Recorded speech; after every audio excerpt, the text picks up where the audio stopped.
Welcome back to the 5th quarter, and today we have a little bit different video for you. As you can tell by the title, we're going to take a look at some of the worst playoff losses in NFL history, in no particular order. Now, when I say that, I don't mean blowouts or anything like that, but losses that make you shake your head as a fan and ask, how did they lose that game? The heartbreaking losses. So let's get started.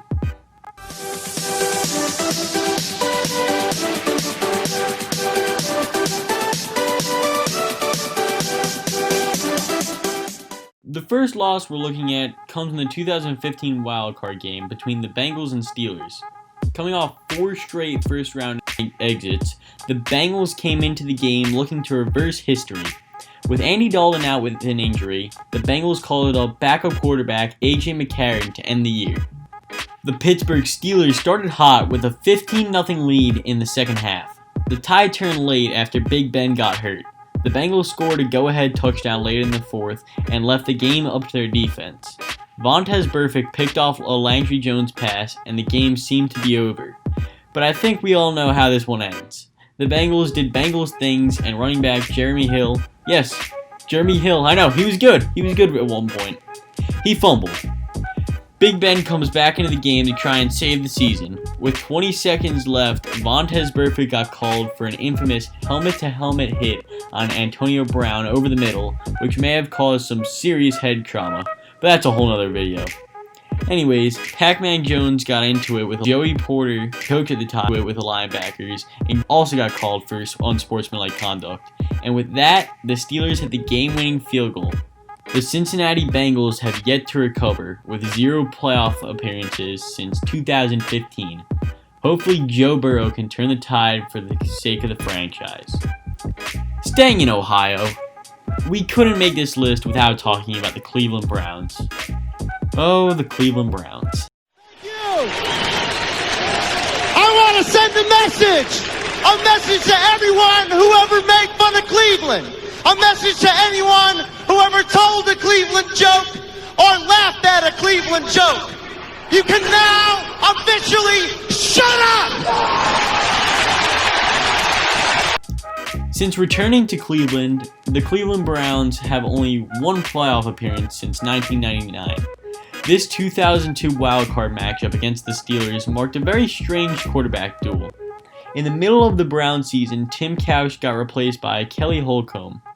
At the same time, Cordell Stewart got replaced by former XFL star, that's right, XFL star Tommy Maddox. So this was a kind of a bad game all around. Early on in the game, the very unknown Cleveland squad jumped up to a 24-7 lead. The Browns held command for most of the game with a 33-21 lead with under 5 minutes left in the fourth. Yet a drop pass here and a dropped interception there, and we got to see Cleveland at its finest. The Steelers stormed back and the Browns were down 36-33, and their fate was in the hands of Kelly Holcomb with less than a minute left. Not quite known for fourth quarter comebacks. Trying to set up an attempt for legendary kicker Phil Dawson, the Browns drove down the field well. Enter a moment in history. Well, they have 2 down linemen and now a third. Holcomb throwing. Complete inside the 30-yard line, looking for the out-of-bounds marker, and he got there. No, now ruled caught, but we're out of time. Despite Holcomb throwing for 400 yards, the Browns somehow managed to lose this game and have not returned to the postseason since. They still have yet to recover. In our next journey back in time, we land in the early 90s, Buffalo, New York. The Bills were 2-time defending AFC champions with the high-powered K-Gun offense of Jim Kelly, Thurman Thomas, and Andre Reed. Well, actually, Jim Kelly had gotten hurt in Week 17. Backup quarterback Frank Reich would have to save the day. Let's see how Bruce Smith and that defense are going to help out their offense. Would change as the day would go on. But Boone had the time, Tommy. 20 seconds to go in the half. The Jeffries, it's a touchdown. Now it's really over. 28-3, Houston at the half. Maybe Frank Reich can step up to the plate and turn things around. And his defense does the job. Frank Wright playing instead of the injured Jim Kelly. Off the hands of McKellar, into Bubba McDowell's hands, and he could go all the way. 58 yards, touchdown, 35-3, it's over! Warren Moon and the running gun offense were dominating until the Bills began to slowly chip away at a 35-3 lead. A few moments later. A go-ahead touchdown pass to Andre Reed put the Bills up 38-35. The Oilers tied it up at 38 to go into overtime. To kick off overtime, the Oilers threw an interception and the Bills kicked the game-winning field goal to complete what many believe to be the greatest comeback in NFL history, although our next one might just be even better. Ah yes, Falcons Patriots, Super Bowl 51. You had to be living under a rock to not know the story, so let's go through this as quickly as possible. Already leading 21-3 in the third, Matt Ryan threw a touchdown pass to Tevin Coleman to put them up 28-3. The Patriots cut down the lead 28-20, but even so, it was looking good for the Falcons. They were going to pull away thanks to Julio's magnet. Thanks to a holding penalty and a sack, the Falcons had to punt. The Falcons somehow couldn't pick off this pass, and the Patriots tied it up. Of course, James White ran in the game-winning score in overtime, and we have memes forever. Next, we take you to 2006. Chargers-Patriots in San Diego. The stadium is sold out.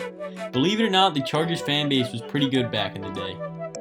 Although Pats had won the Super Bowl in the 3 of the 5 previous years, it was the Chargers who were the class of the NFL that year with a 14-2 record. Philip Rivers played really well in his first year starting, and LaDainian Tomlinson was unbelievable, setting the touchdown record in a season and taking home the MVP honors. LT, Michael Turner, and a suffocating Chargers defense helped set up a make-or-break moment with the Pats. Down 21-13 with 6 minutes and 30 seconds left, the Patriots faced a 4th and 5. Brady was picked off by Marlon McCree, but instead of going down right away, he was stripped by Troy Brown. Soon enough, the Chargers trailed 24-21. Philip Rivers drove down with his offense to set up the field goal.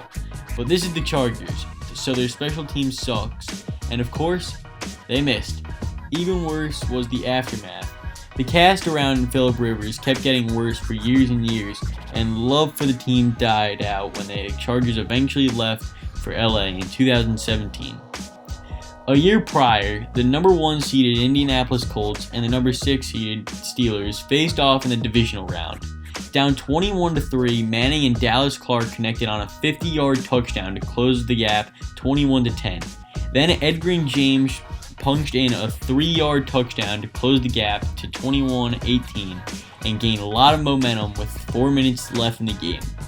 The Steelers regained possession following the James touchdown and were looking to chew some clock and seal the game. With under 2 minutes to play, the Steelers were at the goal line with Jerome the Bus Bettis looking to make his first ever Super Bowl appearance. The Steelers handed the ball off, but the Colts forced a fumble and recovered the ball. The Colts defender picked up the ball and advanced it to midfield before Big Ben Roethlisberger miraculously tackled him down by the slightest of inches. The Colts gained a few more yards and set up a potential Mike Vanderjagt game-winning field goal, and the rest is history. The Colts season ended unexpectedly, and the Steelers went on to win their 5th Lombardi Trophy against the Seattle Seahawks.